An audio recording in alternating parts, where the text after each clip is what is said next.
Only on CBS News Colorado tonight, in what's considered an extraordinarily rare event, a Lakewood man has died after being bitten by his pet Gila monster. Gila monsters are venomous lizards native to the southwestern United States. Their bites typically don't kill people. Well, the last reported death in the U.S. we could find was nearly 100 years ago.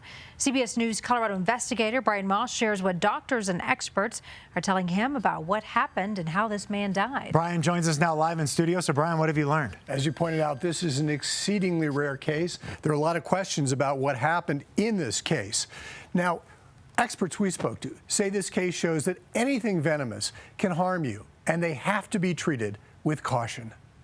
The man who died owned 2 Gila monsters. This is one of them, a juvenile, about 1 foot long. First death in 90-plus years. Dr. Nick Brandehoff, a medical toxicologist and expert on reptiles with the Asclepias Snakebite Foundation, consulted last week on the Lakewood Gila monster bite and how to treat it. Bad bites do occur where people have really rapid decrease in their blood pressure, where they end up passing out. This guy is huge. He's even bigger than the last one. But he says the last reported case of a fatal Gila monster bite in the U.S. was in 1930, until this one. Anything that is venomous can potentially harm you, and so the appropriate precautions need to be taken, and that's kind of it. The Gila monster that bit the 34-year-old man early last week is alive and will be taken this week to this lab in northern Colorado, where its venom will be extracted and studied to try to determine why the reptile's bite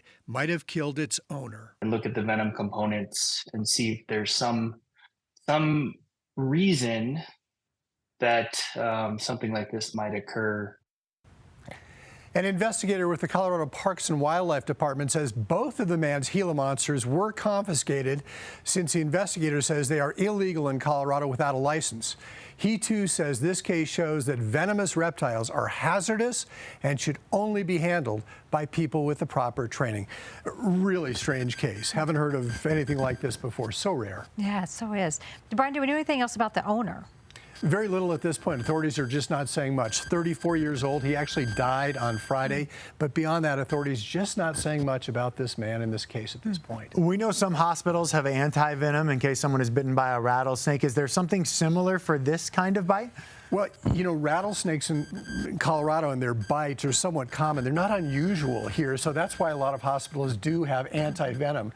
But these kind of bites with this kind of a reptile are so rare, and they cause death so infrequently that it's just not cost effective for hospitals to have any kind of anti-venom, so there isn't one. All right, Brian, great reporting as always. Thank you.